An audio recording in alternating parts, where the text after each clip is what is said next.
Welcome to You Know Me, a podcast for Brunswick and the Golden Isles. I'm Buddha. And I'm the Beard. Hey, man. How's your week going? We had a pretty busy week with Debbie blowing by. Yeah, we had Debbie. Then there's another one out there in the Atlantic. It just got an Invest on it, I think Invest 98. So yeah, it's already a busy hurricane season. Yeah. So it's crazy. I tell you, I had to work from home. Yeah. And so that's one of the things that I really don't like to do anymore. But why not? I like working at home. Oh, it's just a lot of the distraction, especially with the cats around.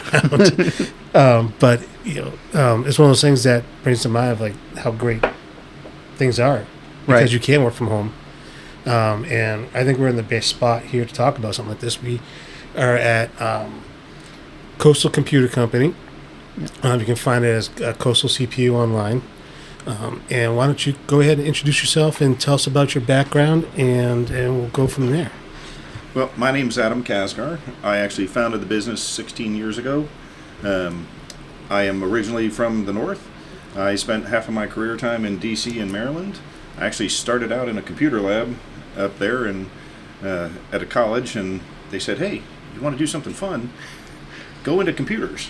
So I did that. I actually had a lot of fun in D.C., started getting tired of IT, thought I was going to come down here and do something completely different, and started meeting people as I was going through my real estate license course, and they said, we don't need another real estate agent. We need one of those like a hole in the head.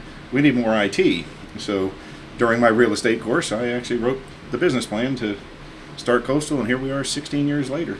Wow. Excellent. And so you just don't focus on real estate. It's all small business mostly, and yes, we're small businesses. We average our clients are anywhere from a handful to 200 plus employees. So we can do the gamut there. But yeah, small business is our focus, and that's been my focus for my entire 30 years in IT. And it's setting up networks, emails, security. You name it. IT wise, we do it. We are a white glove service, so you shouldn't have to worry about IT. I tell everybody in a first time meeting them, or as they're onboarding as a client, we are it for you. You do your job, I'll do mine. I don't want to be doing what other people do, like running a hotel. That's not something you want me to do personally, and I don't want to do it. And so I tell people, don't you worry about IT. We'll take care of all of that. And you focus on what you do best so you can make the most money for your business. Now, is there a difference between residential and business IT firms? Most definitely. We are actually strictly commercial. We used to do some residential, but the reality is that I tell everybody it's like going to a doctor's. You wouldn't go to a pediatrician when you need an ear, nose, and throat. We are a general practitioner in the sense of for commercial, but we're not going to do residential just because there's two different avenues of how people, the security I put on machines, you would hate me at home because your kid wouldn't be able to do anything on their computer, and because I lock it down so that you don't actually hurt yourself. Right. I actually wouldn't mind that. Right. I do it to my own kids, actually. My own kids are locked down too. They can't do anything without asking. It's interesting you mentioned that because I'm not going to mention, but I did change my internet provider, and I was trying to buy concert tickets. So I went on Ticketmaster, and Ticketmaster was like, no, you're forbidden from access. And I'm like, why am I forbidden from going on Ticketmaster? Well, I called the company, and I was like, hey, I'm trying to get on Ticketmaster, and I can't get on there. It's like, I can get on my cell. When I use my VPN, it'll let me go on there with my VPN, but when I just try to go on there with no VPN, it blocks me. And they said, yeah, we've been having issues with that because I guess this internet provider, they must have bought up like IP address. I'm not sure how it works on that side. Sounds right. Yep. And then so one of the things is, I guess the ones that they bought must have been like one that was like auctioned off from the government or something. I don't know, but Ticketmaster actually blocks it, so I can't go on to Ticketmaster from my regular internet. And you see that quite frequently. If we're not naming provider names, we'll go provider agnostic. It happens to all the providers. A lot of providers, I mean, in your case, it sounds like that they bought an extra IP block that has just not been registered yet, so it doesn't have any reverse lookups. Right. So I know I'm getting highly technical, but that's why they're not allowing you to get in there, because it can't trace where you're coming from. Okay.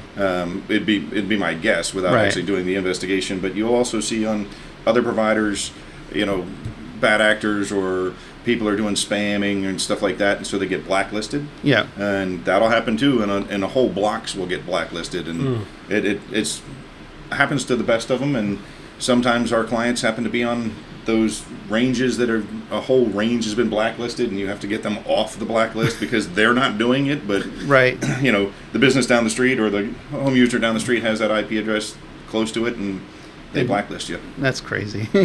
But that's security, right?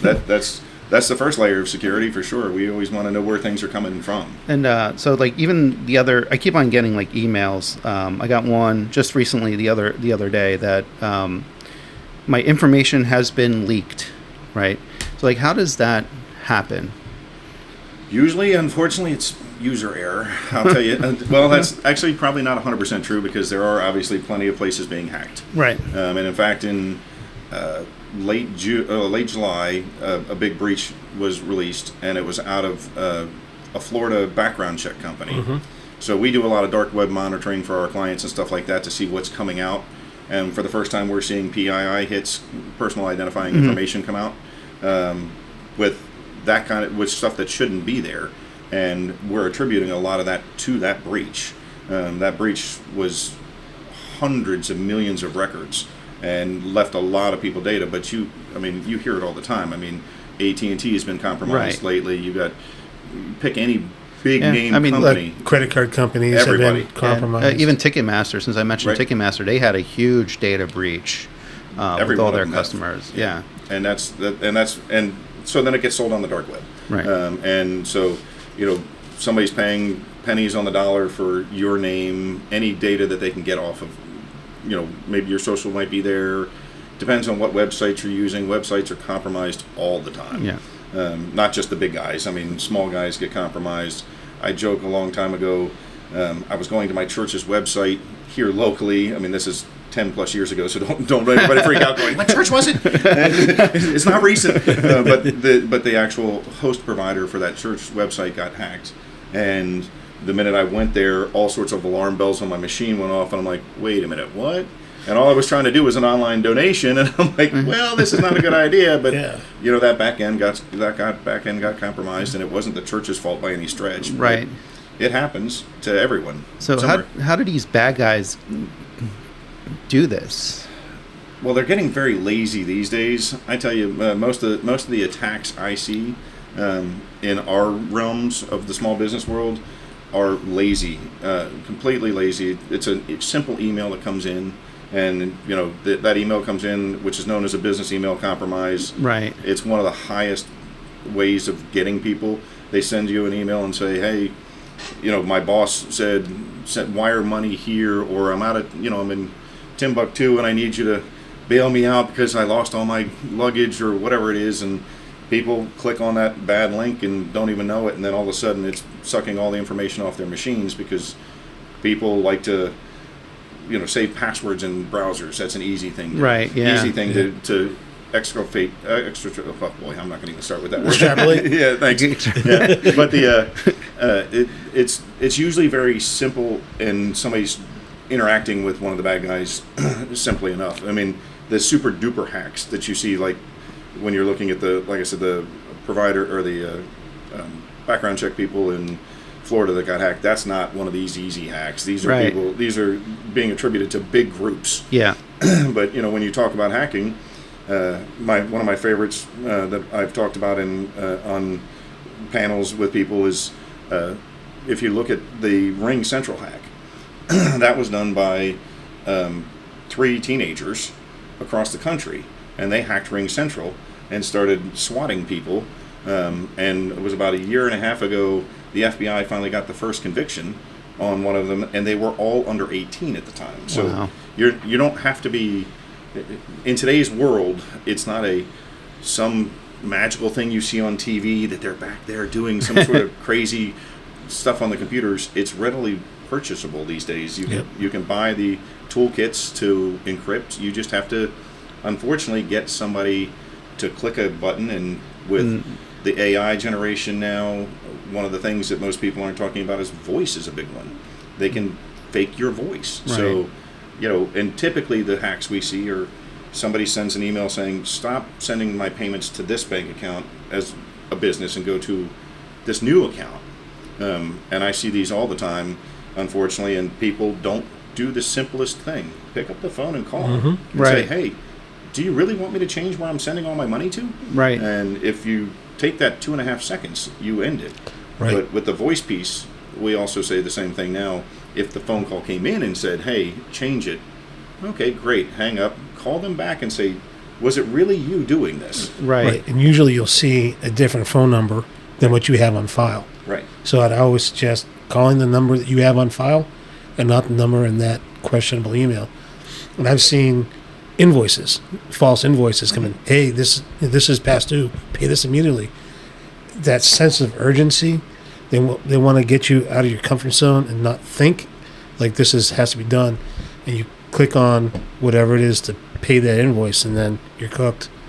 Oh, most definitely. And the other piece that most people don't do bother to look at is the actual domain names it's coming from. Right. Because the longer the domain name, they just change one letter, and nobody notices that the one letter changes. It's instead of an L, a lowercase L, it's now an I, and you wouldn't notice the difference. Or simple things like that. Now, what about different font? I heard, can they use different font? Yes, that's a big one too on the letters, that they'll change the fonts. And if people go and look at those, I usually see them in memes, function, or people sharing those, but if you go look at it, it's very hard to tell. It's just the A is slightly different. Usually. And that's a good one. We get a lot of training on this, and they reinforce it too. Once you had your initial training, you'll get every 3 months or 6 months, depending on the company. You'll get retrained, and the idea of the phishing and the targeting, and when you're getting an email, hovering over the links or looking at the email address, because it could be a letter off. It could be like the number 3 instead of the letter E. Right. They try to make it so inconspicuous that it doesn't register in your head that this is not the right email address. And the tone, too. If you know the person, you know what kind of emails you get, and sometimes that tone is very different. And so I think with you, with your company and smaller companies, I know with me, there's always that, because everyone uses Microsoft Outlook now for email for the most part, for business. There's that little phishing hook. When you click on that, that notifies whoever your IT people are, whether they're in-house or like you, like contracted out, notify that this could be a potential malicious attack, and then it can be stopped and eradicated. But some people, the smaller businesses, and I think of like some of the people that we know with small businesses, are very, very vulnerable because they don't have services like yours. Right, and that's one of the things we try to educate people on is, even if I'm just out meeting you for the first time and we're never going to do business, I say, look, you should be looking at your cyber insurance policies. You should be looking at the things you need to do. Most cyber insurance policies require exactly what you're talking about with phish testing. We actually do that for all of our clients. We actually send out an email every month. Usually it's kind of funny the first month when we give the reports back to management. Everybody wants to go back and look at, you clicked on it, and I can't believe you fell for this, or what'd you do? And it becomes sort of a competition in there. One of our clients who does a lot of that with us and with another agency doing it, they've gotten very good at determining that when it comes in, which is a really nice thing to see. But a lot of our clients we see over time, because it is a training thing, we're using the same exact techniques that they're doing, but we also have in one of the things we give our clients is an anti-phishing software on the back end, so it's always looking in things and can tell, hey, this is definitely a phishing campaign, and it puts a nice big pink banner across the top and says, hey, don't click this because it's asking you for credit card information. This person never emails you, changing a bank account. That gives you the warnings. But even then, still, we see from time to time people don't read the banner. No. Right. They just go, I'm just so used to the pink banner, I'm just going to ignore what it says. And it's education. It has always been education since virus days till today. Yeah. Education. And then there's different terms, right? We have phishing attacks, and then what other type of attacks? Denial of service, Trojan. We have all these different. Can you quickly, for people that don't understand them, kind of go through the difference of them? Well, you're going to have. We could be here all day. I know. I was just thinking about that when I asked the question. I'm like, this might be an open-ended question here. The one I like most recently, which is another one of those key terms, is phishing, which is now voice phishing.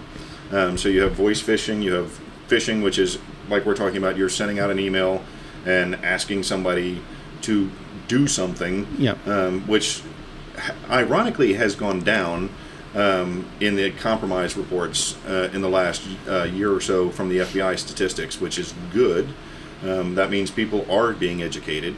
But when you're talking about different types of attacks, denial of service, that one was one, for argument's sake, that Microsoft just went through. It was reported that Outlook was down right after the CrowdStrike thing.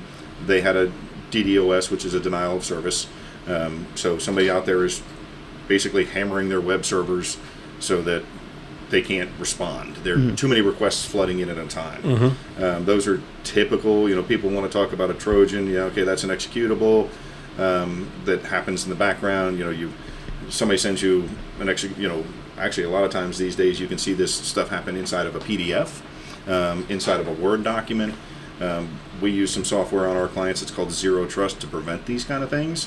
But the demos that they do on how easy it is to insert a little bit of code inside of a PDF before it comes to you, and then you click on it, and there's your Trojan horse, for lack of a better word. It's sitting there ready to execute. So you do it, and it just calls other things to start happening, and they can make them call back to home, to servers anywhere in the world, to start getting your data, to send more payloads to you. Since we're talking about different types of things, we might as well talk about the CrowdStrike incident real quick so everybody understands what happens there. It was so interesting to me on that Friday. We come back, and I stop at a local store every day, and the guy goes, I heard Microsoft went down. It had nothing to do with Microsoft. It was CrowdStrike. CrowdStrike inserted a bad piece of code in their normal update, and kapooey. Everybody lost their machines. It is not one of the products we use. We have a client that has to use it. It's state mandated, so there's no choice on that one. But in general, we did not go through any horrible upsets. I know lots of people, it's not being talked about anymore, but that number of machines, that was a lot. I promise you are not all back up yet. There's no way. It affected where I work. There's a couple apps that we have that we couldn't access, and a few people got the blue screen of death on their laptops. And I think they finally got the last ones up and running last week, end of last week. IT had to go touch every machine physically. There was no way around that. Wow. So when something, and a lot of people in the IT world are just trying to explain to people, if these are the good guys who made a boo-boo and took that much down. Like, how easy is it for a bad guy to do the same thing? The bad guys are trying to do the same exact thing, and if they were able to hit that high, it could be a very catastrophic event. And you won't have nearly enough boots on the ground to just actually go touch machines to get that back up and running. Now, let's talk about cyber attacks, right? A lot of our infrastructure relies on technology. Right? How scary is the thought of a bad guy doing something to infrastructure? For me, it's extremely scary. It's I have, as we talked about a little bit before, I had the privilege of being on a panel with CISA, GTA, GBI. Fletchy was there, and of course, CISA is out there to help protect our infrastructure. And one of the scariest things is power grids and all that kind of stuff, because they aren't I don't want anybody to freak out going, hey, this is happening here.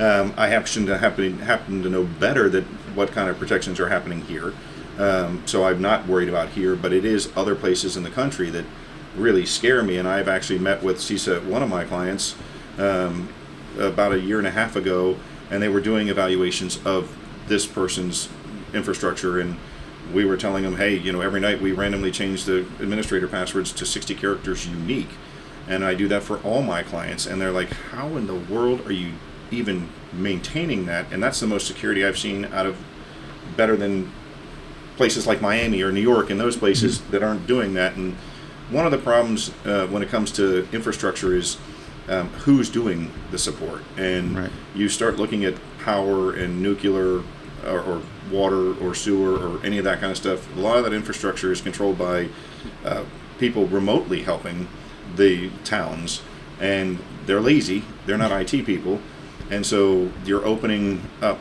security holes to them so they can get in and remotely control these machines to help you, and people forget about that. And lots of them, I think one of the statistics I saw about 6 months ago or something like that is in the water infrastructure world, I think it's something like 60% of all the passwords are default.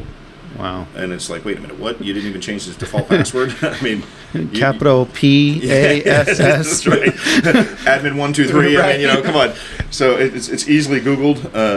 At least in a lot of the security there is done on the edge, so that you don't have. I mean, you have to get through first to even be able to touch those machines. But if somebody on the inside accidentally were to click one of these bad links or that and compromise the network, then the passwords default and they get right into the systems to do what they want. Wow. And it is one of those scary things, I think, and I think the bigger one that, while it's fun to talk about, I love it. AI is a great tool, lots of fun, but it's also very dangerous in the fact that it's making the coding very easy for these people to breach these kind of things.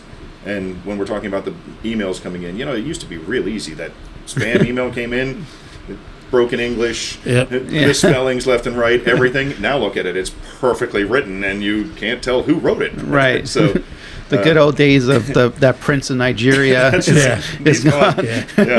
The bad actors are getting smarter, so we have to be smarter than them to the most point, or be more aware of. We always talked about being aware of your surroundings, but you have to be aware of what's in front of you, on your screen and in front of your screen. There's a company out in Waycross that got their data hijacked, and they actually had to pay a Bitcoin. Right. Literally had to get in a car and drive and meet some guy in Statesboro to pay this person to unlock the data, because a maintenance man opened up a spreadsheet that was emailed to him. Right. And for me, because I'm in finance and spending money like that makes my head explode, they literally didn't tell me that they were going to do this, because I would have been like in the car following them and like following this guy, and I would be getting that Bitcoin back. Well, that's the problem. Bitcoin is not traceable. Yeah, so that's what it is. is. Once you buy it, and once you give it the code to somebody else, it's gone. And if it's under a certain amount, it's within the state. It's not like you can get the FBI. Well, that's actually probably a big misnomer. So when you were talking about that scenario, that's what I would tell you is not true. That most people don't know is you can get help, and the key to the whole thing is once it actually happens, you report immediately. There is a government website to report an incident like that, especially when cash is involved, because time is of the essence. FBI and a couple other tools out there do offer the potential to potentially unlock that encryption before paying any money. They might be able to reverse that, because there are other companies, other cybersecurity companies that provide help to do that, to stop it. But when you're talking about that encryption happening because somebody opened it up, the biggest problem is, okay, where were the backups? Number one rule is back up. And most people, unfortunately, as we were talking earlier about, like I said, I've been in this business for 30 years, and we were joking about tape backups, and before even a screen was anywhere, it has to go across some tape, and now most things are done online, and people just assume it's safe because it's all interconnected, and one of the rules is take a backup offline. It's in the cloud. It's safe. I'm like, yeah. And that person paying probably won't get reimbursed by cyber insurance, because the actually first things you should do is report to authorities. Go to GBI, if it's in Georgia, obviously, go to GBI. You can, and GBI won't start working on it until you've made the report. They will request that you go to the FBI and do their report too. I actually happen to know the special agent in charge of the GBI for cybersecurity, so I know how to get a hold of these people and get them moving. And that is, you need to do that immediately, because when money's involved, they will jump. That's because you want to stop it before it gets transferred somewhere else. Right. And the next thing you should be doing is contacting your cyber insurance before you make any moves, because if you make a move, you might actually violate some sort of terms, or they can bring in, a lot of times they'll bring in people that specialize. We were talking about, pediatricians versus ear, nose, and throat. There are people that just do this for a living. So let's talk about that cyber insurance, because honestly, this is the first time I've heard of that. Is that something that is part of your general liability, or is that something is an addendum to? It's an addendum. It definitely is an addendum. That's what most people miss. So general liability some of them may have a cyber incident piece in it, but it's not worth a grain of salt. You really need to. It's amazing how many times I hear people go, I don't know anything about cyber insurance. And the minute you actually if you don't have the cyber insurance, a breach can cost you $500,000 to $1 million just to go through emails and all that kind of stuff and get the forensic people you need and the help you need, let alone, what information did your company divulge? Was it credit card? Was it personal identifying? So you need all those legal people and all that kind of stuff involved, and that's where you get your cyber insurance policy. It's kind of like I tell everybody, you don't get a flood insurance here, and it's easy to explain down here. You say flood insurance, and everybody goes, "Oh, I got it. It's a separate policy."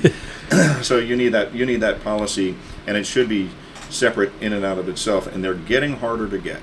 Really?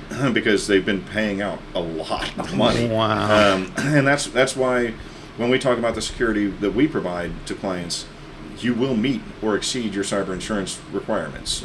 Most people go, I'll just go get the cyber insurance policy. Great. But if you're not doing certain pieces of it, it's drunk driving. Your car insurance won't cover you for drunk driving. Right. They're not going to cover you for not doing the basics of, we need some security here. You can't just say, hey, I'm waiting to get robbed. Let me leave the doors wide open to the barn and see what happens. So there's insurance companies that specialize in this. It's not like you can go down to State Farm or Prudential and say.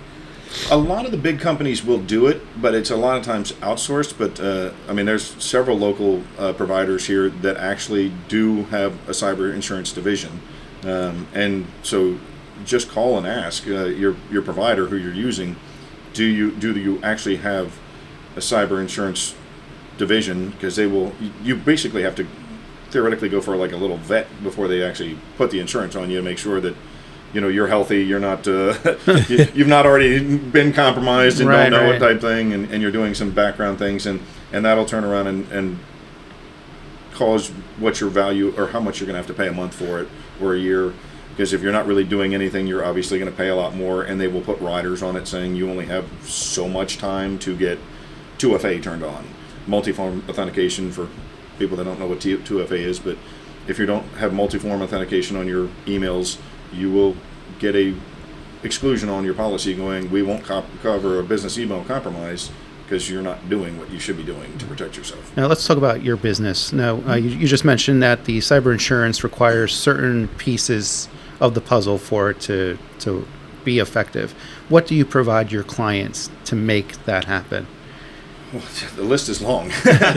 Just so you know, in general, we usually provide about 13 pieces of software currently to every client, to every machine. We do two-form authentication. We can have it all the way down to the computer, not just your email and things like that, but we can actually do it so that before you can log into the computer, you need to approve. You get a code sent to your phone, or it says, hey, is this you? And you say yes or no. So we do that. We do what's called endpoint detection and response. So that's a software that's sitting there it's similar to antivirus, for lack of a better word, but it's looking for I'm trying not to be technical and be very non-technical about it, but it's looking for bad behavior. You definitely have your antivirus. And we, as I go through all of this, we very much believe in an onion approach. Lots of these products should be enough in of them themselves to stop this, but the more layers I have, the better. Obviously, people are going to have a firewall, but that's pretty much old school thinking. Right. That doesn't do much anymore. We have actually what we call zero trust software that goes on the machines. So once it's installed, you can't install any software accidentally or intentionally without us approving it. And that allows us to make sure that no bad things happen. And in fact, it actually lit up on our own machines the other day, just because of, I don't want to be throwing anybody under the bus or anything, but our child logged into the Google Classroom and suddenly software tried to push to my machines. And we, of course, denied it because we don't allow anything to do that. And we did some tracking on what it was, and it's interesting. I mean, it's good for the school system to have, but just not on my stuff. Right. I obviously didn't allow it. But that's one of those things that you don't know. You could click on that link and all of a sudden a Chrome extension gets installed. Well, we prevent that. We actually have a 24-hour 365 security operations center that's also monitoring your machines. So if your machine starts acting a little weird, we will know. And unfortunately, I've gotten those calls. And at 2 a.m? It's always in the middle of the night because I tell everybody, what time are the hackers attacking from the other side of the world? Right. I'm sound asleep. Exactly. They're wide awake. Right. So unfortunately, it's usually at that time in the morning. And yeah, I've gotten that call and said, I don't know why that machine's online. I don't know why it's doing what it's doing. Lock the machine down, turn it off, prevent it from talking to any of the other machines. So we have that software in there. That same security operations center monitors your email. So like you said, everybody's using Microsoft 365. If we detect that you've logged in suddenly from some other location, we say, wait a minute, you shouldn't be able to do that, first off, and we know you're not in Europe, or we've had it light up where the person logged in like Philadelphia, then Miami, then in the middle of the country within 3 minutes, and they go, wait a minute, that's impossible too.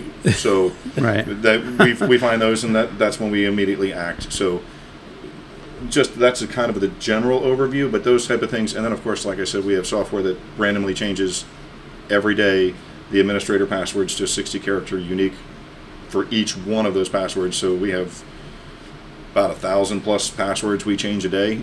So it's never the same password for longer than 24 hours. I'm going to ask a devil's advocate question. How much do you trust the software that you use? The zero trust software, quite a bit. It has proven very, very good. But it is exactly like you said. It is that's why I'm in the layers, because every product sooner or later gets compromised somewhere. Right. Because if you're the bad guys who really want to make a big splash, you're going after one of these big pieces of IT software. So I'm thrilled with almost everything I have. I don't think there's anything I wouldn't have. Usually we end up adding more software than taking away. How much do I believe like antivirus is worth anything these days? Nothing. I think zero faith in anybody that goes, hey, well, I've got antivirus. Well, you're not protecting against anything. You're really just not. It's not going to do anything for you. And you brought up something, and I was going to kind of mention it, but you talked about Google Classroom in the school. The school did get compromised a couple months back. Yes, it did. 3-4 months back. And from what I understand, they're still reeling from the effects of that attack. I'm not sure on that piece if they're still reeling. They could be, but I know for sure it was.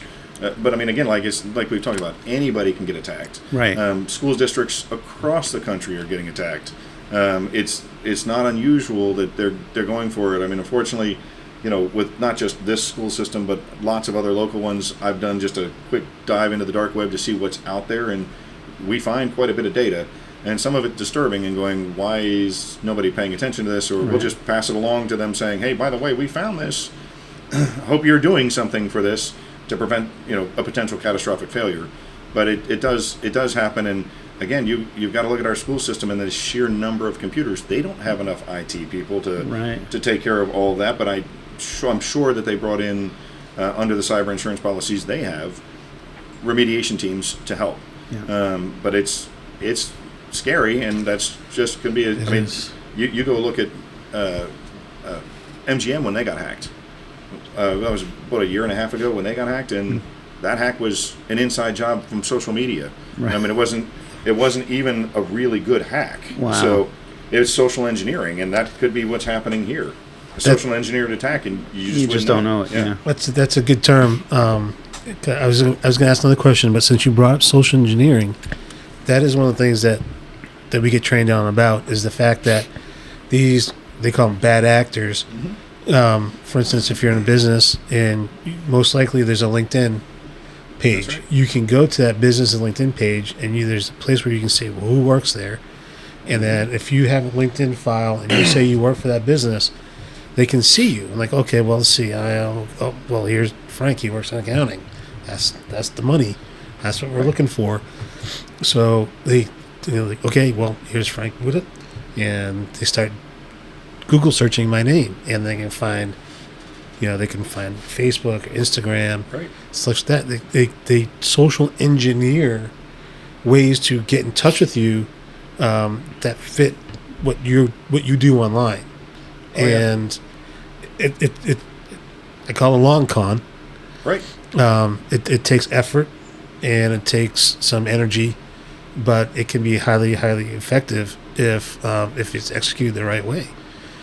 So let's talk a little bit about social engineering, because I think a lot of our listeners who are small businesses probably never heard of something like that before, and that could happen to them. Oh yeah, social engineering is a great one.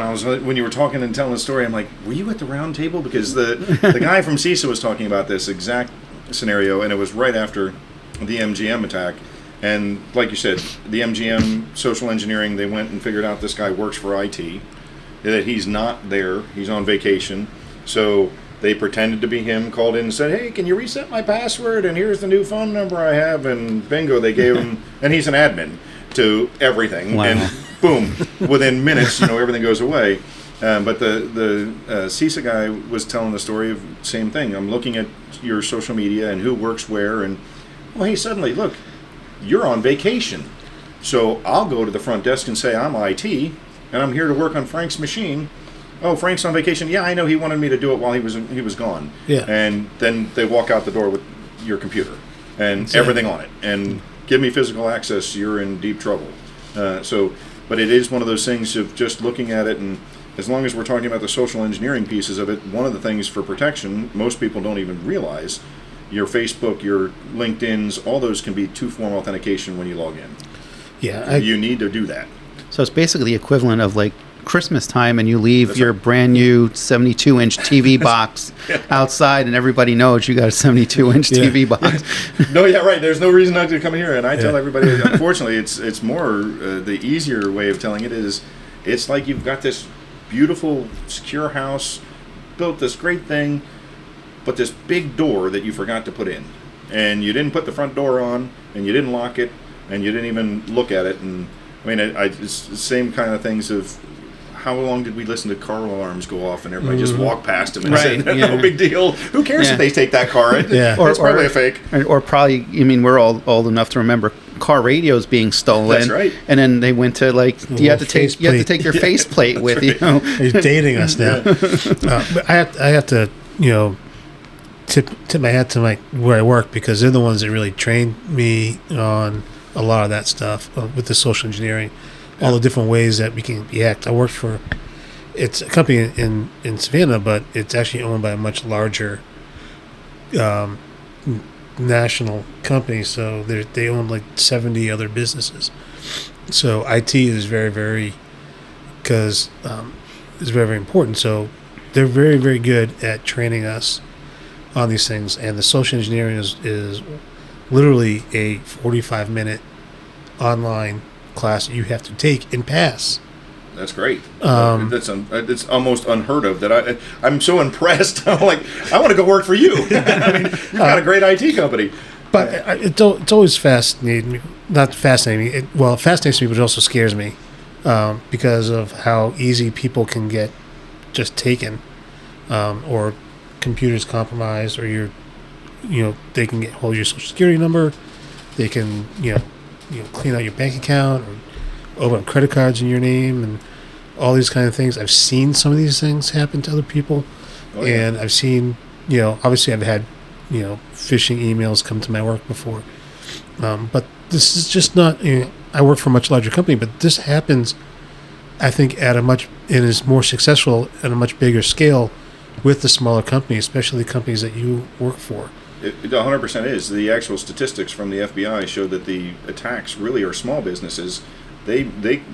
Most of the money is coming out of the small businesses. Everybody goes, oh, well, AT&T got hacked. Well, they must have made $1 million. Probably not. They probably didn't. I mean, I know the MGM one cost them some good money. But the reality is the small business is the one to go after. As I said in my November panel meeting with everybody, saying the biggest problem you have is somebody like Bank of America is spending $1 billion to actually do cybersecurity. The little small guy is not spending probably anything on cybersecurity.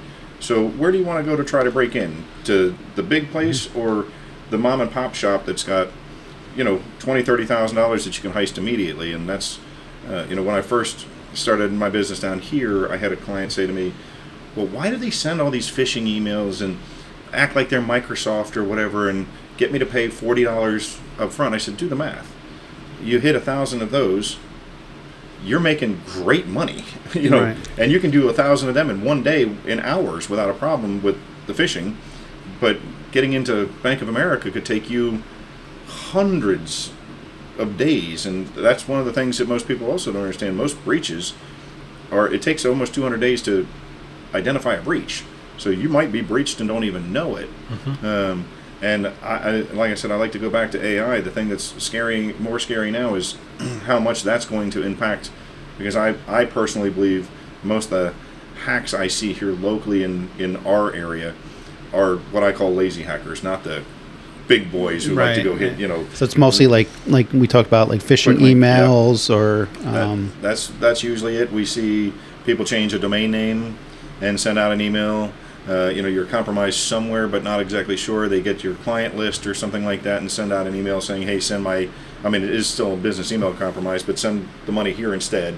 And then you immediately have to go on defensive going, hey, this happened. But those are what I call the lazy, quick, easy hacks. Yeah. So what would a phishing email look like to some of these businesses? Would it be like them pretending to be Microsoft saying, hey, your antivirus protection program has expired, pay $89 now, click this link? Or how would a phishing email look to a business? Well, so that's obviously one. We actually use that same type of campaign against our own clients to see if they'll take that one.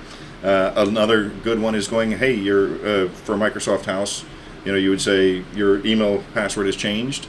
Click here, or is expired, and you need to change it immediately in order to use it, and click this link, and that link takes you out. And we get people with that one all the time. They'll give us their email address and their password. Now, obviously, we don't actually keep the password. It immediately gets destroyed, but it shows that the person followed that link and actually gave us credential login. So once you give that credential login, and we've actually had it when it wasn't one of our phishing campaigns, and one of our clients fell for it, and immediately, right after they gave their credentials, shockingly enough, our security operations center lit up like a Christmas tree, and people were logging in all over the world. Right. Well, and that's within minutes. Wow. We weren't even talking seconds or days. We're talking immediately that went live to see what they could get into. Now, how many of these phishing emails that they might get are for products that they actually don't own, but they're so busy with their work plan or whatever that they didn't even realize, like, oh yeah, I must have signed up for this Microsoft thing, and then like I get that I get ones for like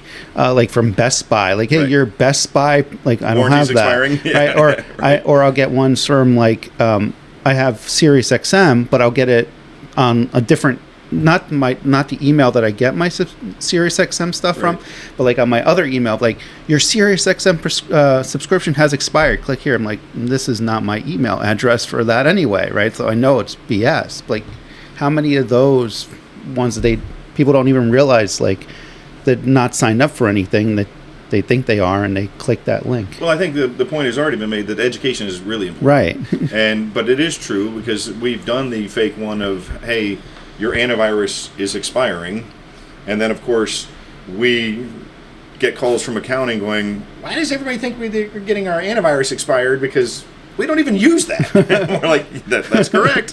But that's our fishing expedition this month. But, the end employee doesn't know anything about it, and they're not being educated, and they don't know what software is on the machine. Not that they need to know every brand, but like you're saying, is your company buying SiriusXM for the company vehicles? Maybe. Right. But why are you getting the email? Right. I mean, is it your job to be paying that bill? Then why would you get it? Yeah. Same thing with the antivirus. Your antivirus is not going to send to the end user in a corporate environment because the corporate is paying for every license. Yeah. So those type of things. But I think that's just education going. If it looks suspicious, don't do anything with it. Right. Exactly. Call somebody who knows. Don't open it. That's even, opening it's bad enough. We have 3 levels when we report when we do our phishing. Did they just delete it and never respond? That's ideal. Did you open it? A little less than ideal. You click on the link, really bad. Red flag. And then your worst is that you gave us credentials. Right. I just got from my work something extremely scary, right? So we have our a site that we use for a pay. It's basically I can go in there and see, okay, my paycheck, I got paid, right? I know, or I can go in there and say, I can go in there and be like, oh, I want to send like some of my paycheck money to my other savings account. You can do all your stuff in there, right? It's all everything, right? Your W-2, you could change all this stuff on. Well, we got an email saying like that these bad actors actually purchased Google search, like they paid for Google search, and they created a fake website that looks exactly like the one that you would go on there to see. Oh, I got paid. How much? What was my paycheck? And people are Googling, and finding it and it's the first one that pops up because they paid for Google search to be on top, clicking on it, putting in their credentials. Right. And now these bad actors are taking it, going to the real site, and then they're changing your banking account number. So when you get your paycheck, it doesn't go to you anymore; it goes to them. Yeah, those are the emails. I mean, not that your story, but those are the emails I do love. Like when my ex-employees are sending me an email from one of their personal accounts saying, "Hey, can you change where my direct deposit goes?" I'm like, wait, you don't even work for me anymore. Why would I be changing your direct deposit? But that's it. I mean, that's a very sophisticated kind of attack, right? Because like you have to actually duplicate the website in a way. Yeah, but again, it's one of those. How much are people going to pay attention? Right. I mean, it's and that's like I said. But that's why I get nervous about how technology is changing and at the speed at which it's changing. Right. Because it's changing so fast, and we're just trying now to get people to think, hey, don't click on the link. Well, duplicating a website is a lot easier than you think. There are tools out there that'll suck down a website in minutes, and you can spit it right back out, and it'll look close enough. I mean, that's how many people are noticing the character change in the URL. Right. I mean, you're obviously, if you were going to, for an argument's sake, an ADP or any of those big providers, their website should be ADP, not with an extra letter in it or whatever it is, or a dash or underscore or something. When did my bank started adding extra letters to it? But people we get unfortunately very lazy and just say, oh well, click this is easy, Google it, it should get right there, no problem. This one I've seen is Amazon, but instead of an M, it's 2 N's. That would make sense. I've seen that a couple times. Yeah, I mean, but it is really, you got to pay attention to what you're looking at, and not just click. Click happy gets you in trouble very quickly. And like, yeah, that's right. So, passwords. You used to be able to get by with like your pet's name.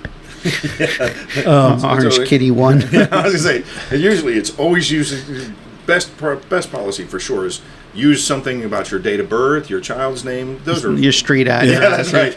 That's completely safe. Like we were talking about back in the AOL days, it was like Mr. Buttons. Right. 1999, right. And Mr. Buttons. No, that's right. But password is getting more and more sophisticated because of the security. We learned about like brute force attacks on people's passwords, where they're using the dark web and algorithms to just like hit this account with every single possible combination of a password until it actually hits. Right, and so some of that's accurate. I mean, you got to figure when you start getting over a certain threshold, it gets near impossible to break. So, like when we're changing it to 60 characters random, it would take longer than this Earth has been around to break it in current computing power. But password-wise, I like to recommend.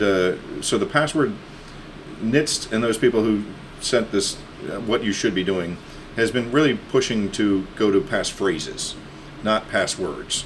Because password, I'm being forced to change my password again. And so what am I going to do? I'm going to add a 1. Right. I'm going to add an exclamation point. I'm going to do something simple. And it's not really effective. A passphrase, something you can remember, will get you the character lengths you need. That'll get you the security. So, if you were putting your street address or, I live on, whatever street with, change it up a little bit, put, a special character in there, here or there, it will become much more difficult because your character length now is much longer. The longer and now not everybody allows you to have big, lengthy characters. Some systems still, unfortunately my bank is one of them, a small town bank, and I'm like, I can only have like a 10-character password? Come on, man. Right. I need more than 10 characters. I don't feel secure with that. Exactly. Like, can we do something a little different? At least you 2 for me, but yeah. Yeah, for our smaller companies or businesses that listen to this is, should they be kind of changing their passwords on a regular basis? So the actual theory on that has changed as well a little bit. It used to be like, hey, change it every 30 days. So the theory is going more complex, not as many changes so people don't forget their passwords as frequently. That's where the passphrase comes in. It's a little easier to remember. But I would, I'm up the creek one way or up the creek the other way, depending on what I say to that answer. But, I always tell people if you feel like anything is off, immediately change your passwords. That's the first thing you do. And, first one is secure your email, because where's all the resets coming from? You go to the bank and say, reset my password, it's going to your email. So get your email secure first. But I tell people some frequency, and bigger problem, and where passphrases can help, is don't use the same password everywhere. If your bank password is the same as your email password, is the same as your doctor's office password, your kid's school, whatever. So now all they have to do is get one password and they've got everything. Change it up a little bit. And like I said, the more characters, the better. Passphrase would be much better. Do the up and downs for caps up, some caps, some not. And a phrase is much harder to break because you're now not just 5 characters. And it's not some sort of random thing. Don't use all dictionary words, obviously, because that's where the dictionary attack works, because then they can break it. But yeah, I would turn around and say you should do it probably quarterly. Would be safe and a good idea for a business. And if you haven't changed your password in years, I would do it right about now. And of course, don't share your password. Right. That's the number one. And don't leave it written down underneath your keyboard. I've unfortunately seen that too. So you talked about the dark web. How scary is the dark web? Dark. Well, I think the scarier. It's funny to me because you start talking about cybersecurity and you get a lot of people just thinking, oh, the world is coming to an end. It's really a scary place. What's happening on this dark web thing? They're selling code. They're selling data. Sure, bad transactions are happening there. Dark web's been used to, for the drug trades, that kind of stuff. But is it going to come out of the woodworks and grab me when I'm walking down the street? No. The bigger thing is going to be what's being traded there. It's just in my opinion, it's just a nice way of saying, why is it dark exactly? Right. Why can't it be the bright web? Why is it going to be dark? And that's what I was the question was they call it the dark web, but it's really not like some separate realm out there in the universe. It's still the internet. It's just a different part of the internet. Everyone's like, how do you get to the dark web? Where's the dark web? How do you find the dark web? Well, it's kind of like saying, how do you find the cloud?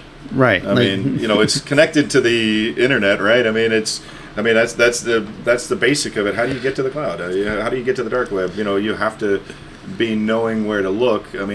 how did we all get to pirated music back in the day? You know, that would Napster. yeah, I mean, come on, that could be dark web-ish, right? I mean, why yeah. not? Because we're doing something illegal and illicit. You can get videos Peer to peer and right. Yeah, that's basically it. You're saying you got it peer to peer. People are hosting it on their own machines, or in different locations, and just like anybody else, they're vetting who's coming to buy their stuff. But you know, some will be just as happy to go, hey, highest bidder, you want to pay $10 for this guy's name and email address and all that? I'll sell it to you. And that's where the data dumps come in, because they're saying they put a value on it, and if you've got that much data and you want the whole dump, and then it'll be, you know, you'll pay in Bitcoin, of course, because it's not traceable. Yeah, I can't trace it or anything like that. But it's like I said, I liken it to where's the cloud? I mean, it's no matter what, it's on the internet. Right, it's the same internet. It's like my stuff's in the cloud. Yeah. No, it's in a data. It's in a data center. Yeah. There it is. Look up, and it's just floating by right there. It looks like Snoopy. Yeah. One of your East Coast data centers in Virginia. So that's I was going to say it's probably in a database in Virginia somewhere in someone's basement. That's right. Well, actually, it's probably like an Iron Mountain type thing, really. Hopefully. But yeah, we hope so, because I mean, I know where it is, but I mean, I don't know physically where it is, but I know what county and stuff like that. But that's about as far as you're ever going to find.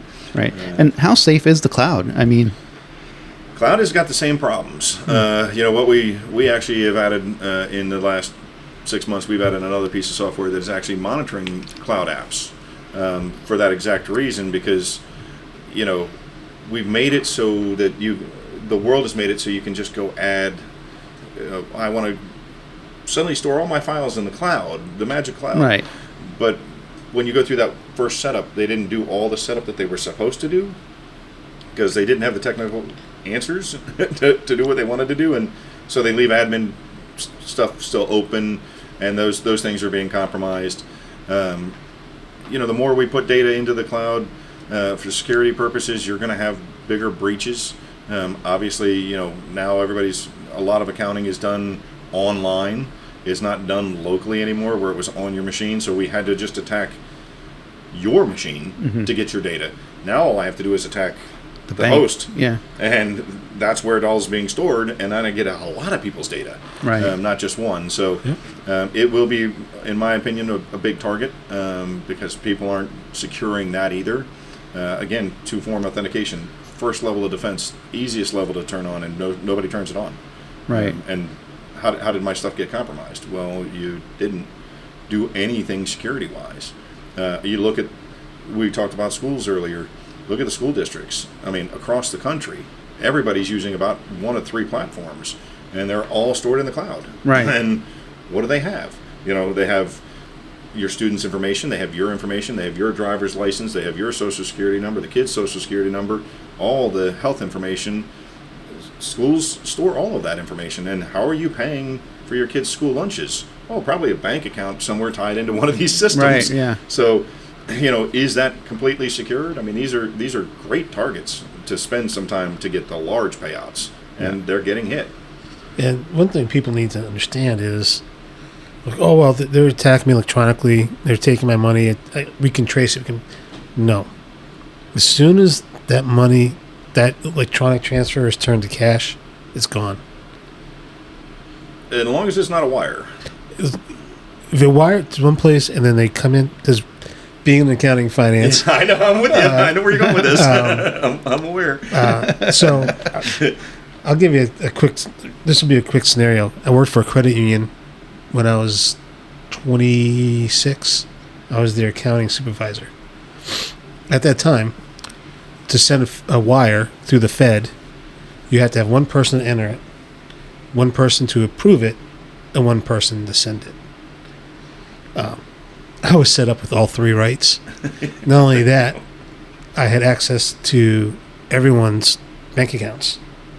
This is a $44 million credit union. So it's not, well, that's not that big, but it's $44 million. Not only that, I was in charge of IT.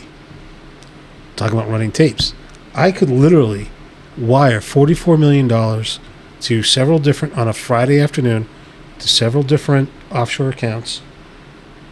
I'd have to have some help, an accomplice, some accomplices, But I could wire that on a late Friday, run a tape for, like, say, Wednesday of last week, walk out that door, and it'll take them probably a couple days to figure out what happened. And it's gone then, for and that money is wired, and as soon as that hits those bank accounts and my accomplices can get that into cash wherever they're at, it's gone. But in the Bitcoin, it is definitely gone. Yeah. But it's, to make it to a more local, for people going, this is a real thing. First off, if you look at FBI statistics, Georgia constantly ranks in the top 10 of attacks for cyber attacks. So I think last year we were number 5 most likely to be hit, behind like Florida, California, Pennsylvania.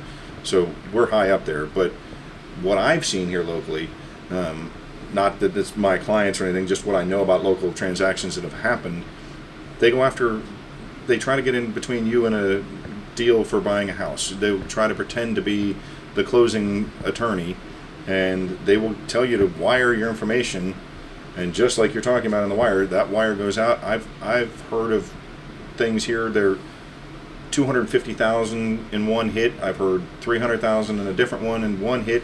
The money's gone. They're no longer buying a house because it's gone.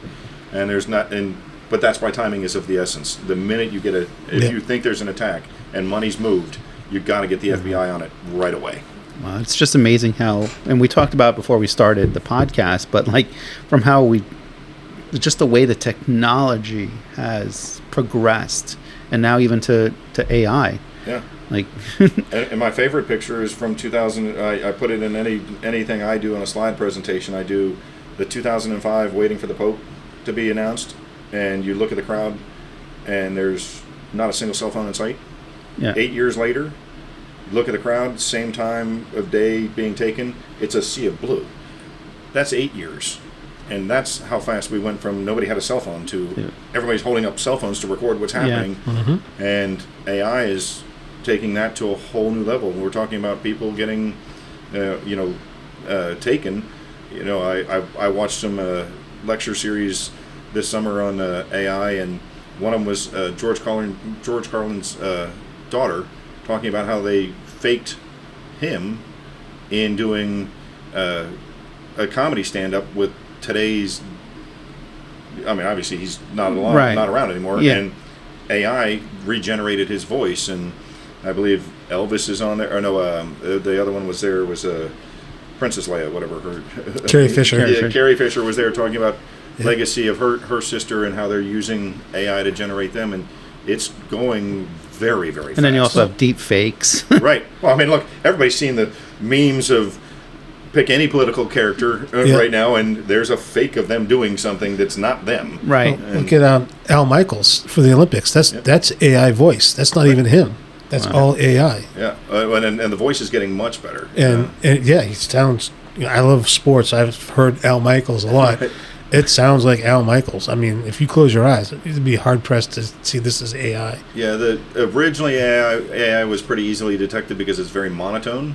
But now they're getting inflection and all that stuff in there, which is making it much more difficult to tell what it is, who's doing what. So Skynet is happening. Oh, yeah. You're dating yourself again, right? Yeah. We should be a little concerned about who's controlling it, right? Who's making sure we're safe, right? I mean, who's writing the codes for AI? Who's yeah, I mean, we didn't hear about when the great CrowdStrike demolition that AI went down, did we? I missed that one. and the scary part about AI, I feel like it happened overnight. Like I feel like one day I was woke up and nobody's talking about AI, and then went to sleep, woke up the next day, and everyone's like, I'm AI generating this, or it just seems like it just came out of nowhere. Yeah, I like to do in talks demonstrations of AI, and because I don't want it to sound like it's the scariest thing on the planet. It could be good or bad. Uncontrolled, it can be very dangerous. Right. And who's controlling it, and in whose hands is controlling it? Because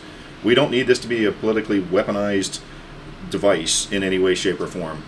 We need as much truth as we can get out. But now you've got AI regenerating AI on things that it's writing, and you're going, okay, well, AI believes this actually happened.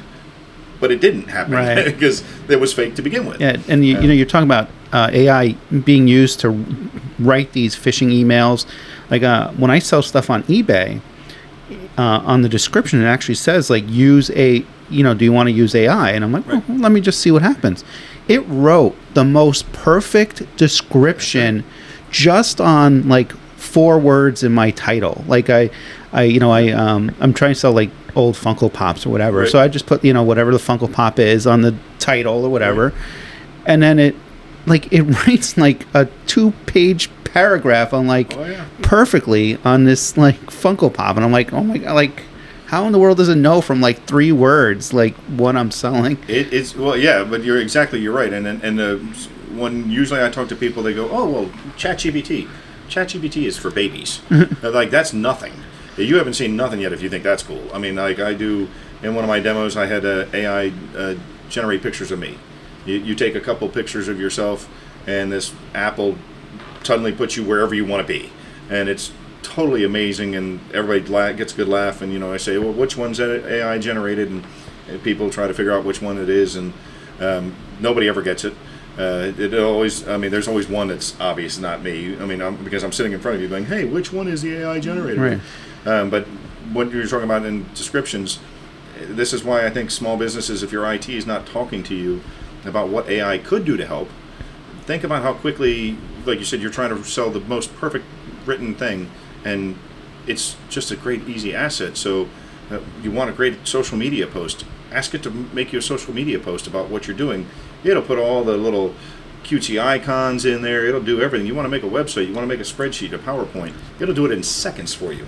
Why? And if you're not paying attention to it, I guarantee you your employees are. And now what's your employees doing, and how much of it's AI generated? I mean, are you paying this guy 40 hours a week now to, he's waiting until Friday at 4:59 to go, oh, boss wanted this, and where's my TPS reports? Well, here, I'll generate them in seconds. Right. Could no one's really talked about this, but how much of AI can be used for cybersecurity? AI is built into cybersecurity. It is one of the products we use. It is an AI product. It learns based on your behaviors. You turn around. Let's go back even sooner than that. AI is in Outlook. It has been forever. Outlook is back in the 2000s when I was training thousands of people on Outlook. The AI algorithm was in there. It figures out you delete. Every time Adam sends you an email, you hit delete. You don't even bother opening it. It learns, and guess what? All of a sudden it goes to junk mail or trash. It doesn't even show it to you anymore. So AI is in a lot of things you're using. It's just become the new buzzword. So yeah, we use AI, and you're getting AI in a lot of built-in firewalls. Every type of defense has some sort of AI probably running in it. And of course, we're using AI to sort through logs. It can go through log files in seconds, where it would take a human forever to go through the log files to find out that, hey, you just logged in, in some country you're not supposed to be in. We can't process as fast as that can. Wow. But again, it's one of my buddies, one of my employees who's been with me forever. We like to debate this all the time, and if he's listening, he's going to be beating me over the head because I'm keeping it as simple as I can, but he's very much into the large language models, which is what AI is, and AI really isn't capable of doing much. You can download that offline and have your own AI like a ChatGPT for argument's sake. I'm not saying everybody's going to go, hey, let's just go download this and figure out how to make it run. But that's why you're suddenly finding all these AI companies. Mm-hmm. Everybody's an AI company now, aren't they? You go on the apps, you can find a video producing AI app, you can find a writing app, you can find all these, but which one's best? And if you look at most of them, ChatGPT is actually the underlying language model for them. They just have written a better algorithm to produce better stuff when you're saying, how did it know? Right. It figured out that information, but it is a powerful tool that I think people should be really looking at for their businesses. And obviously being cautious at the same time. We use one, I use it daily, and you want to go do some research, and we actually happen to support a school, and we've been talking about inside the school, like how are you guys going to use it and verify with what students are doing? Because you want to write a book report now, I can ask it to write me my book report in about 2 minutes, and I'll have a 30-page book report right. on the Lord of the Flies. You know, come on. This is we've come a long way from copying out of the encyclopedia. Cliff Notes. I mean, that used to be a thing. We had to buy Cliff Notes. Now we don't even have to do that, and I use it for Cliff Notes. I mean, I ask it to go research. You know, if we're looking at one of these data breaches or something that's out there, I ask it to go research it for me, and it'll put me together a high-level executive overview of all the different things with all the links annotated, so I can just go, oh, that part's interesting to me, let me go read that. And that'll get you an update real quick on whatever subject matter you're looking for. What's going on in the Acme anvil stuff right now, and what's the pricing look like or whatever. It'll go find it, whatever's live out there on the web, where ChatGPT really won't go digging out there. But to me, that's a great useful tool, because I'm saving myself 45 minutes of research just to get me all the information, help you write a proposal to somebody. If something very specific to the industry, you're selling your whatever, and it'll just write it for you, and you could have spent hours doing it. And one of the ones I talk about is Otter AI. It's amazing. I used it, and I did a demo with it, and in my lunch and learn in May, and most of the people that were there are now using Otter, because they're like, this is amazing. I come home or I come back from a meeting, and I mean, literally, one of the guys there said, do you know, you just saved me hours, because I take notes for whatever board meetings, and then I have to go compile all the notes and what everybody said and everybody did. It's already done. By the time I leave the meeting, it's done. Wow. So I don't have to do this anymore. So businesses can, and just regular people can benefit from it. I think that I love AI. It's much better than the scary of cybersecurity and the dark web thing. That everybody's like, oh, scary. But until AI takes over. Well, at that point, then we'll have a different story. It intrigues me, but I get intimidated. I want to learn about it, but then I'm like, I don't know where to start. Yeah, and I would say, I tell people, the one I particularly like, I'm not endorsing them or anything, but I use what's called Writesonic, and that one comes with a lot of features. There is a free trial of it. Like I said, you want to start somewhere, start with Otter. Ironically, Otter is recording this conversation with us now, so it'll all be transcribed and everything by the time we're done. Wow. Hello, Otter. Yeah, pretty much. But we use it, and Otter can attend meetings for you, that kind of stuff. That's a good one to use. When you're doing that kind of stuff. Like I said, I like Writesonic, which has ChatSonic built into it, and that's the one that does my research for me. There's fun ones if you just want to play with what can it do for a picture. I tell everybody, when you start playing with them, obviously don't give away, real in-depth data about yourself. I mean, let's not give our social security numbers away or things like that. But it will learn, and remember, you have to remember that it has a memory, just like the internet does, right? Yeah. I know we're kind of running out of time here. But quickly, since you mentioned that about giving away stuff and information, all these social medias, Instagram, Facebook, and of course the big one is TikTok. How much is TikTok taking from us information-wise, you think? Oh, I think TikTok would be just I know TikTok's the buzzword because everybody the government wants to shut off the phone. But it's on everything. Yeah. If you look at, again, we're talking about AI in this as well, but you look at Meta, formerly Facebook, and what they've been taking. Everybody's been taking it now with the new AIs coming into them. It's going to be more than you can know, and I think that's any piece of software does a lot. The stuff we're doing to monitor machines is logging tons of data.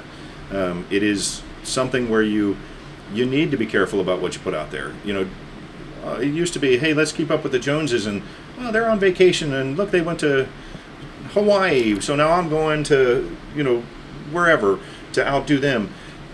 Just remember, that's going to live forever. Yeah. It's going to be that data and something. I vacation in Hawaii every year at this one location. Gee, I wonder if that's going to have anything to do with your password somewhere down the line. Right. Or that data's there. Or if I'm a bad guy, or maybe not even bad guy. Maybe I'm just a bad neighbor, and I'm like, oh, on Facebook, oh, they're going on vacation again. Yeah. Well, I know they're not home. That's right. So, but and how long is it going to take for them to be able to scrape across social media to say, I'm on vacation, and do a search that way and see all the people you find on vacation and go, oh, this is right in my neighborhood. Just like you're saying, it's there, and the new version of Apple OS is going to be, or the for the iOS is for iPhones, the iPads, and everything. If you haven't seen what they're putting in that one coming this fall, it's amazing. And that'll be scary too. But it's one of those, don't put it out there. I mean, unless you want the whole world to know. It's the same thing I say about an email. I don't care if you're sending an email. You might as well be putting that on a postcard and putting it out there, because it's not protected in any way, shape, or form. Right. So just careful what you put out on any social media, let alone TikTok, and it will live forever. And remember, with pictures, AI is now you just need a picture to generate a fake picture of you. Right. So the more pictures it has, the better it is. And if you think about that toaster, it will show up on your sponsored feed. If you mention the toaster, what do you? Everybody's worried about TikTok. What about the Alexas and the Googles that are listening to us in our houses all day? Right. It's always times I'm having a conversation about something like what's for dinner, or just talking about a subject, and then I'm going through like a feed on Instagram. I'm like, I'm seeing ads for what I was just talking about. I'm like, that's just not right. Well, things are listening to you. Yeah. All of our devices are smart enabled now, right? Yeah. What isn't listening to us? Right. I mean, we could have a whole nother... Yeah, I was going to say, this is not Big Brother talk, but I'm just saying, everything's listening. Right. We could have a whole nother... I mean, we should get back together again and just have a whole conversation about, the algorithms, AI, like... Well, we don't want to bore everybody to this has been really, really good. It has. I don't know. I mean, this is... like, well, the small business people don't really... have that knowledge. I mean, you must know that when you walk in for the first time to a new client. I'm sure you're telling them a lot of stuff that they've never heard before. In general, we actually operate much different than most IT companies, and because we actually do a lot of this kind of stuff, and it's included in our services to have these conversations, and it doesn't cost you extra. I tell everybody, I have it on my website. Book a call with me. I don't. Even if you're not my client, I'm more than happy to have these conversations with you so you can get an idea of what's available, what's out there. But when you were saying, I had never heard of cyber insurance, unfortunately, I hear that 90% of the new first thing. It's one of my first questions I ask you when I come out to meet you in person is, do you have cyber insurance? What does that policy require? Those kind of things. It is, but we're always available just to answer questions because people need to be informed. Yeah. So give the audience all the info if they need to reach you on. The easiest way is Coastal CPU. I'm speaking so fast. Let me slow that down. CoastalCPU.com is our email address. I believe that's all the socials as well as Coastal CPU. Like we were talking about before the podcast, it was. We shortened the name, so CPU is in Central Processing Unit, and everybody gives me crap when I say that because I'm IT, and they go, "What's a Central Processing Unit?" Oh my goodness! You're always free to call 912-634-1691, but you can reach us on socials. You can reach us on LinkedIn. Anything, we're on everything. Yeah. So any local small business, medium-sized businesses out there here in the Golden Isles, if you need some cyber security advice, make sure you give a visit to the website or a phone call. So. And you do a soup to nuts setup too. If I was a new company coming in with 10 employees and I needed a network, I can come to you and you're gonna cradle to grave, soup to nuts, pillar to post, the whole setup plus security. That's right. Anything IT. So you don't think about IT, we'll do it for you. Every piece of the puzzle. So you can be brand new, you can be in business for 100 years. We can come in at any time and help you with any piece of the puzzle. Wow. And before we wrap up here, we like to ask this question to everybody that's on our podcast. What is one thing that you would like to see either downtown or come into the Golden Isles?